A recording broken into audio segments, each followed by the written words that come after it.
মৌলিক সংখ্যার আগের ক্লাসে আমরা মৌলিক সংখ্যার বেসিক সম্পর্কে একটু বোঝানোর চেষ্টা করছিলাম। কথা দিয়েছিলাম যে পরবর্তী ক্লাসে মৌলিক সংখ্যা সম্পর্কে বিস্তারিত কথাবার্তা বলবো। তাহলে চলেন মৌলিক সংখ্যার বিস্তারিত আলাপ আলোচনা শুরু করা যাক।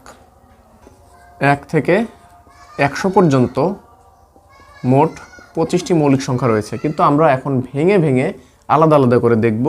যেমন 1 থেকে 10 পর্যন্ত মৌলিক সংখ্যা আছে কোনগুলো? 2, 3, 5, 7। 11 থেকে 20 পর্যন্ত আছে কি কি?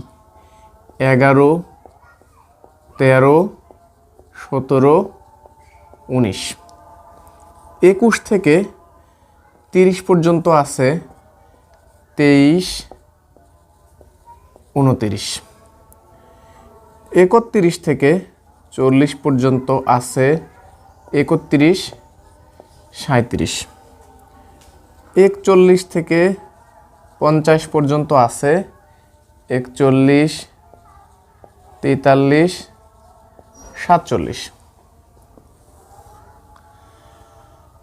51 থেকে 60 পর্যন্ত আছে 53, 59। 61 থেকে 70 পর্যন্ত আছে 61, 67। 71 থেকে 80 পর্যন্ত আছে 71, 73, 79। 81 থেকে 90 পর্যন্ত আছে 83, 89 এবং 91 থেকে 100 পর্যন্ত আছে শুধুমাত্র 97। আমরা একটু গুণে দেখব। 4 এবং 4 8, 10, 12, 12 আর 3 15, 17, 19, 19 আর 3 22, 23, 24, 25, অর্থাৎ মোট 25টি। পরীক্ষায় বিভিন্ন ধরনের প্রশ্ন আসতে পারে, যেমন একটা দুইটা প্রশ্ন নিয়ে একটু কথাবার্তা বলি, তাহলে বুঝতে সহজ হবে। প্রশ্ন আসতে পারে যে 1 থেকে 10 পর্যন্ত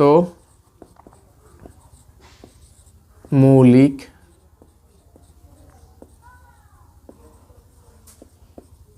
সংখ্যাগুলোর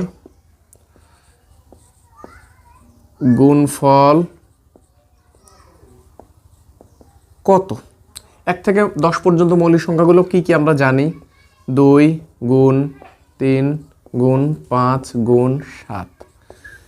3 দুগুণা 6, 5 ছক 30, 30-এর সঙ্গে 7 গুণ করলে যা আসে সেই ফলাফলটা আমরা বসাবো। এটা অন্যরকমও হতে পারে। 30 থেকে 50 পর্যন্ত মৌলিক সংখ্যাগুলোর গুণফল কত? নানান রকম আসতে পারে। 1 থেকে 50 পর্যন্ত মৌলিক সংখ্যাগুলোর গুণফল কত সেটাও আসতে পারে। এখন পরীক্ষাগুলোতে 100 থেকে, অর্থাৎ 100-র বেশি, 101 থেকে 200 পর্যন্ত মৌলিক সংখ্যাও এসে থাকে। 101 থেকে 200 পর্যন্ত মোট মৌলিক সংখ্যা 21টি। আপনারা যদি চান 101 থেকে 200 পর্যন্ত মৌলিক সংখ্যার সম্পর্কে বিস্তারিত আলাপ আলোচনা করি, তাহলে কমেন্ট বক্সে লিখে জানান। সেটা নিয়েও একটা বিস্তারিত ক্লাস আমরা খুব শীঘ্রই করব। ধন্যবাদ সবাইকে।